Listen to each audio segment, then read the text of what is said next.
जो हरियाणा का बजट पेश करने वाली है उसको हम चाहते हैं कि थोड़ा ऑनलाइन का जो सिस्टम ज़्यादा चल गया है ना, इसको थोड़ा कम करके और जो लोकल लेवल के जो दुकानदार हैं, सामान हैं, उनको ज़्यादा थोड़ा वो दिया जाए।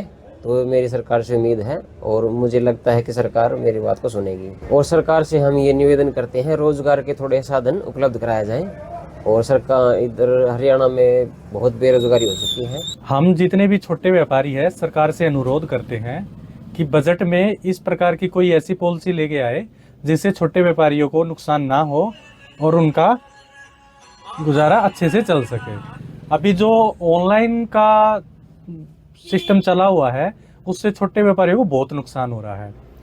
सरकार कुछ ऐसी नीति या पॉलिसी लाए कि छोटे व्यापारियों को ऑनलाइन से कोई दिक्कत ना हो और उनको कोई नुकसान ना हो। जो सरकार जो बजट पास करने जा रही है, तो सरकार से हमारी एक उम्मीद है और हमारी प्रार्थना भी है, चाहे वो लोन की सुविधा हो, टैक्स की सुविधा हो, टैक्स में भी छूट होनी चाहिए। और इसमें छोटे व्यापारी के लिए कुछ न कुछ सरकार ने कुछ न कुछ देने का अधिक से अधिक प्रयास करना चाहिए, क्योंकि छोटा व्यापारी जब आगे बढ़ेगा तो पूरे मार्केट में काम बढ़ेगा। और ये भी पूरा देश इस चीज़ को जानता भी है, जब निचले पायदान पे काम होगा तो ऊपर ऑटोमेटिक ही हो जाएगा। तो मेरी निवेदन यही है सरकार से कि लोन के माध्यम से हो, जीएसटी के माध्यम से हो, और बहुत सारे आजकल ऑनलाइन के बिजनेस है, तो चाहे उसमें सपोर्ट करें, किसी प्रकार की कोई न कोई साझेदारी करें। जो हरियाणा सरकार बजट पेश करना चाह रही है वो बहुत अच्छा किया जाए अब की बार, और छोटे मोटे दुकानदारों को भी देखा जाए हमारी तरफ भी थोड़ा बहुत, और हम यही चाहते हैं कि बहुत अच्छा बजट पेश किया जाए। हमारी जो सरकार है एक बजट पेश करने जा रही है, तो हम छोटे मोटे दुकानदार हैं, अपना सेल परचेज का, रिपेयरिंग का करते हैं, तो हम सरकार से उम्मीद करते हैं कि अच्छा बजट पेश करे, हमारे बारे में भी सोचा जाए। ऑनलाइन की वजह से काम बिल्कुल ठप पड़े हैं और सरकार को भी इसके बारे में संज्ञान लेना चाहिए कि दुकानदार आखिर करे तो करे क्या। ठीक है, जो बजट में इस डाल की जो चीज़ है ना उनको भी शामिल करना चाहिए। सिर्फ एक गुजारिश है हमारी सरकार से, जो अभी ये प्री बजट आ रहा है और जो बजट आने वाला है, इसके अंदर एक छोटा व्यापारी होने के कारण जो मैं एफएमसीजी में काम कर रहा हूँ, तो जो हमारी दिक्कतें क्या आ रही हैं, मेन प्रॉब्लम कहाँ आती है कि जो ऑनलाइन सिस्टम ये स्टार्ट हुआ है कि भी ऑनलाइन आप चीज़ें मंगवा लो, ये कर लो, वो कर लो, चाहे वो गलत आती है ठीक आती हैं। हमारे यहाँ पहले क्या होता था कि जल्दी गए, अपने दुकान पर गए, सामान लिया, उसको रिप्लेस भी किया, उसकी जिम्मेवारी होती थी। लेकिन ऑनलाइन के अंदर ये सिस्टम बहुत धोखाधड़ी हो गई आजकल। तो सरकार उसके ऊपर एक कोई ऐसा चेक लेके आए कि कहीं या तो उनके ऊपर टैक्सेस ज़्यादा हों, या वो सुविधाएं दे रहे हैं कि ये सुविधा दे दी, वो दे दी, उस चीज़ के ऊपर हमें वो चीज़ नहीं करनी है। ना हम उनसे नफरत करते हैं, ना हमें कोई उनसे रिश्तेदारी है, ना कोई बैर है। लेकिन होना क्या चाहिए कि छोटे व्यापारी जो किराया भी दे रहा है, जो काम भी कर रहा है, मेहनत भी कर रहा है, सुबह से शाम तक काम कर रहा है, उसको वो चीज़ें नहीं मिल पा रही हैं जो उसको ऑनलाइन मिल रही हैं। अब लोग कहते हैं कि ऑनलाइन मंगवा लिया हमने, चाहे वो गलत है, ठीक है। तो हमें प्लीज़ एक सरकार से गुजारिश है कि इस चीज़ के ऊपर एक चेक किया जाए कि मैंडेट हो कि ये ऑनलाइन सिस्टम बिल्कुल ठीक रहे, इसके ऊपर टैक्सेस हों ताकि वो चीज़ें उसके बराबर पड़े। किचन की ओर ध्यान दिया जाए।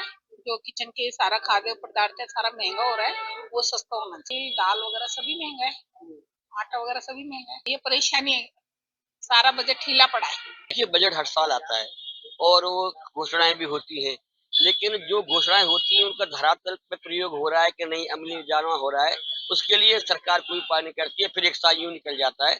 अगर इस बजट में जो भी सुविधाएं दी जाए उनका एक नोडल ऑफिसर होना चाहिए, राज्य लेवल पर हो, जिले लेवल पर, वो यही देखे कि जो घोषणाएं आम लोगों के लिए की गई हैं क्या उनका पालन किया जा रहा है कि नहीं किया जा रहा है। एक तो सबसे पहले मॉनिटरिंग होनी चाहिए बजट के लिए। दूसरा मैंने यही कहा है सनी साहब, आम आदमी बहुत परेशान है। आप जो चर्चा कर रहे हैं वो जो है उद्योगपतियों से या ऐसे लोग से, बड़े लोगों से कर रहे हैं, आप छोटे लोगों से पर तो आपको बहुत ढेर सारी योजनाएं बनेंगी।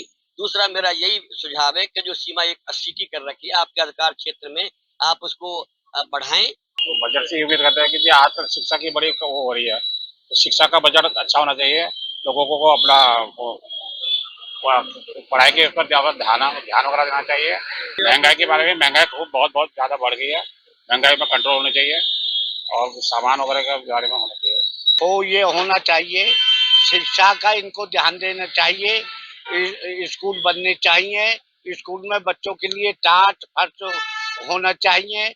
और दूसरी बात ये, हॉस्पिटलों में जाते हैं आम जनता, गरीब जनता, बीके हॉस्पिटल की रोज खबरें आ रही हैं समाचार पत्रों में कि दवाई नहीं मिलती है और लोग लाइन में लगे रहते हैं, बाहर से दवाई खरीदते हैं।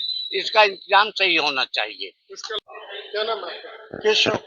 ये सब जो बजट आने वाला है, क्या उम्मीद आप लोग रखते हैं बजट से? क्या होना चाहिए इस बार बजट में? बजट में यही है कि मिडिल का जो तबका है उसको थोड़ी सी सुविधाएं मिले, जैसे कि मान लो बिजली के अंदर है और हाउस रेंट के अंदर है, और टैक्स बहुत बढ़ा रहे हैं। अभी पीछे एरियर बढ़ाने की कह रहे हैं, पहले 5,000 का था, अब कह रहे हैं 5600 रुपए करेंगे। तो उससे क्या होगा, मकान महंगे होंगे, मिडिल मैन तो नहीं खरीद पाएगा ना। फिर प्रॉफिट किसको होगा? प्रॉपर्टी डीलर्स को औरों को। तो इसको गवर्नमेंट को थोड़ा ध्यान देना चाहिए। हर बार जो बजट हमारा आता है बहुत अच्छे से आता है। लोग कहते हैं कि महंगाई दर बढ़ रही है। मैं ये कहना चाहूंगी कि महंगाई दर जिस हिसाब से हमारी रोजगार भी बढ़ रहे हैं, रोजगार की जो रोजगार जैसे बढ़े हैं। अब अगर हम अपने बच्चों की बात करें तो बच्चों को जैसे पहले पैकेज वगैरह बहुत कम होते थे, आज के टाइम में जैसे पैकेज है बहुत अच्छे हो रहे हैं, तो उसी हिसाब से हमारी महंगाई भी बढ़ी है। मैं बात करूँ आज से 20 साल पहले की, तो 20 साल पहले जो मेरा फाइल का जो रेट था वो 6,000 था, तो आज वो है 70,000 है। तो वही रेशो हमारी महंगाई में बढ़ गई। तो आज जब कहते हैं कि हम सिलेंडर बढ़ा है, तो सिलेंडर के रेट नहीं बढ़े, वो हर चीज उसी रेशो में बढ़ी है। तो इसी उस पे मैं सरकार को बधाई देना चाहूंगी कि विकास दर हमारी बढ़ रही है, आर्थिक दर जो है वो हमारी बढ़ रही है। कि जो लोन की दरें हैं, लोन की दरें आम आदमी की पहुंच में हो, कि जो वो बोझ है वो आम आदमी पे ना पड़े, जो ब्याज की जो दरें हैं वो कम करें, जिससे कि आम आदमी महंगाई के बोझ के तले ना दबे। और जो एजुकेशन सिस्टम है थोड़ा सा उसकी तरफ ध्यान दे, कि जो एजुकेशन सिस्टम थोड़ा सा हमारा ठीक हो, कि हमारे बच्चों को भागना ना पड़े इधर उधर। जैसे कि जिस क्षेत्र में हम रहते हैं उसी क्षेत्र में वो उसको फैसिलिटी प्रोवाइड हो। वैसे तो बजट बहुत अच्छा होता है, लेकिन इस बार जैसे हमारे बच्चे स्कूल जा रहे हैं और जा रहे, तो उससे हमें ये लग रहा है कि नॉर्मल स्कूल में बच्चों को हम पढ़ाते हैं तो बच्चों को अच्छी एजुकेशन नहीं मिलती है, और थोड़े अच्छे स्कूल में अच्छे कॉलेज में भेजना चाहते हैं तो बजट इतना हाई होता है कि हम सोच भी नहीं सकते हैं। जनरल कास्ट वाले बच्चे जितना मर्जी नंबर ले आओ, लेकिन उनका एडमिशन नॉर्मल कॉलेज में होता ही नहीं है, उनके लिए पैसे देने पड़ते हैं। तो सब मतलब हमारा एक ही रिक्वेस्ट है सरकार से, सीतारामन मंत्री से एक ही रिक्वेस्ट है कि वो एक थोड़ी सी हर कॉलेज की, हर स्कूल की फीस एक मिनिमम करे, कम करे, तो जिससे हर बच्चा जा सके और पढ़ सके। कि जैसा सर कहते हैं कि हेल्दी लाइफ होनी चाहिए, हेल्दी फूड, हेल्दी लाइफ होनी चाहिए। हेल्दी लाइफ के लिए किचन में सामान होना चाहिए, और किचन में सामान लाने के लिए अच्छा बजट होना चाहिए। इन सब का बजट बहुत ज्यादा है, और ये अगर कम हो जाता है तो हम हेल्दी फूड देते हैं अपने फैमिली वालों को, तो हमारा वैसे ही मेडिसिन फ्री हो जाएगा लाइफ। क्या ये पॉसिबल है कि ये सब चीजें एक कम रेट में हो जाए? जैसे एक छोटा सा घी की बात करूं तो गाय का घी आज 1300 रुपए किलो, 1200 रुपए किलो मिलता है। अगर वही चीज 900 रुपए में मिलने लग जाए तो हर घर, हर महिला अपने किचन में रखेगी और अपने बच्चों को खिलाएगी। ऐसे कई काफी एग्जाम्पल्स हैं। घी हो गया, ड्राई फ्रूट्स हो गए, फ्रूट्स हो गए, ये सब चीजों का रेट बहुत हाई है। क्या ये कम हो सकता है? बजट नॉर्मल होना चाहिए, जो हर मतलब हर कोई सह सके भाई। बाकी है जैसे किचन का सामान है, सिलेंडर है, मेकअप, दालें वगैरह, हर चीज का रेट बहुत बढ़ रहा है। दालें है, सब्जी है, कुछ भी है, किचन मतलब घरेलू सामान जो भी है, हर चीज महंगी है, तो कुछ रेट ठीक होने चाहिए। मैं चाहती हूँ जैसे रसोई का सामान पहले 5,000 तक का आ जाता था, अब 10 का आता है। थोड़ा जैसे ड्राई फ्रूट्स है, मसाले हैं, इनमें थोड़ी कमी होनी चाहिए, थोड़ा ठीक रेट पे मिलने चाहिए। सरकार तो यह मांग है, अब अपने यहाँ पर पानी की सुविधा नहीं है। नहर में ना तो सफाई हो रही और ना पानी छोड़ा जा रहा। बहुत दिन हो गया है, सालों साल निकट गया है, लेकिन पानी की कोई सुविधा नहीं है। नहर तय ज़्यादा किसानों ने अपना ट्यूबवेल लगाने पड़ रहे हैं, और इसकी वजह से सरकार तो यह उम्मीद है कि आड़ा सफाई करवाई जाए और पानी की सुविधा करवाई जाए। सरकार ने किसानों की सुनाई करनी चाहिए, और सरकार ने किसानों की फसल की कीमत बढ़ानी चाहिए, खाद बीज बढ़िया देना चाहिए, और कीमत कम होनी चाहिए। और किसान तो भाई प्रॉपर किसान से वह तो कति पीठ की बैठा दिया। ये महंगाई तो भाई नौकरी वालन भी सता जमींदार ने, किसाना के लिए यो करना चाहिए भाई, फसल को तो किम भाव देना चाहिए, किम बीज खाद हमने किम सस्ता मिलना चाहिए बढ़िया, अरे भाई मारे का नहीं ना बिजली दी ना हमने पानी दी ना हमने कि मैं बताओ भाई हम क्या करते जीवा। और बाप दादी से सब क्या को सब्जी भी हमने कैसे 30 रुपये किलो मिला है और जान बोले तो हमारी कैसे 5 रुपये में कौन ली। बजट आने वाला है उसके हमें काफ़ी उम्मीद है। सरकार पिछले काफ़ी सालों से लिपापोती कर रही है किसानों के बजट के नाम पर। हमें उम्मीद है एक तो किसानों के लिए कोल्ड स्टोर सस्ते रेट पे उपलब्ध करवाए ताकि वो अपनी सब्जी और जो फ्रूट है जो जब उनका उत्पादन हो जाता है उनका भाव गिर जाता है तो वो उसमें स्टोर करके बाद में अपने ठीक ठाक भाव पे बेच सके। और दूसरा एक एमएसपी गारंटी कानून भी बनना चाहिए जिसमें किसानों को अपनी फसल होने पर दामों पर ना बेचनी पड़े। कई बार खरीदार होते हैं चाहे आड़ती हो चाहे व्यापारी हो, वो कभी नमी के नाम पर कभी चमक के नाम पर कभी उस पर किसानों को काफ़ी नुकसान उठाना पड़ता है और उनके फसलों के भाव उचित रेट पर नहीं मिलते। टाइम पर खाद बीज नहीं मिलते, नहीं ये स्प्रे मिलती, बाढ़ में कहते हमारे गोदामा में गलती है, जमींदार कर फसल बोया पास के काम। तो इसलिए हमारा समाधान करना चाहिए। बजट से तो हमें बहुत ज़्यादा उम्मीदें हैं आने वाले टाइम में। एक तो ये जो बीमे वाली दिक्कत है सबसे ज़्यादा दिक्कत हमें ये है। इसके ऊपर क्या है कि बीमे वाले पहले तो बीमे के लिए आते हैं, उसके बाद में हमारे बहुत ज़्यादा चक्कर लगवाते हैं ये, और ना हमें समय पे कोई बीमे का क्लेम देते हैं। उसके बाद बहुत ज़्यादा शर्तें लगा देते हैं ये कि आपका नुकसान इतना नहीं हुआ है, आप ज़्यादा यो नहीं दिखा रहे वो नहीं दिखा, बहुत ज़्यादा दिक्कत करते हैं जी। इस चीज़ का तो कानून बनना चाहिए, कानून के आधार पर होना चाहिए। हमारा सरकार से बार बार यही प्रयास है भाई, एक तो एमएसपी मतलब है न समय पर वो होना चाहिए, इसका बड़ा होना चाहिए। किसान की मतलब है न भाई आड़ती का मतलब वो नहीं होना चाहिए, इनको पूरा मतलब प्रदान मिलना चाहिए।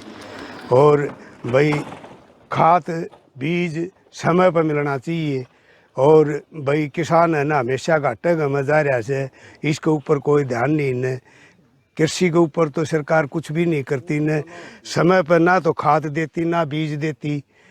देवस है तो समय लिख रहा है, बाद में देवस बोला गोदाम तो भरे से, गोदामा में जाओ तो एक भी वो को नहीं पाओ न कट्टा। तो ये हमारा सरकार से है न अनुरोध से। जी मेरे हिसाब से तो अब की बार जो बजट पेश हो रहा है उसमें युवाओं के लिए रोजगार के साधन प्रोवाइड करवाने चाहिए। जो अब की बार जो युवा साथी हैं हमारे वो बेरोजगार घूम रहे हैं, उनके पास रोजगार नहीं है, युवाओं के लिए रोजगार के नए नए अवसर प्रदान करने चाहिए। बजट पे थोड़ा सा युवाओं के लिए नौकरियों को प्रदान वो करना चाहिए, नौकरी वगैरह देनी चाहिए, और बाकी अपना लोन वगैरह हो जाए उसके लिए थोड़ी सुविधा हो जाए। जो नया बिजनेस वगैरह या कुछ अपना काम करना चाहते हैं और थोड़ा सा मतलब युवाओं के लिए सोचा जाए इसके बारे में, नौकरी पैसा और काफ़ी चीज़ें हमारे यहाँ पे बेरोजगारी ज़्यादा ही है थोड़ी, तो इस वजह से थोड़ा कार्य करना चाहिए बजट के ऊपर। मैं सबसे पहले बस यही है कि नौकरी के बारे में ज़्यादा सोचना चाहिए। हरियाणा में बेरोजगारी बहुत ज़्यादा हो रही है, हम भी कंपनियों में 10,000 की नौकरी कर रहे हैं, तो थोड़ा नौकरियों पर ध्यान दिया जाए, युवाओं के बारे में सोचा जाए तो अच्छा होगा।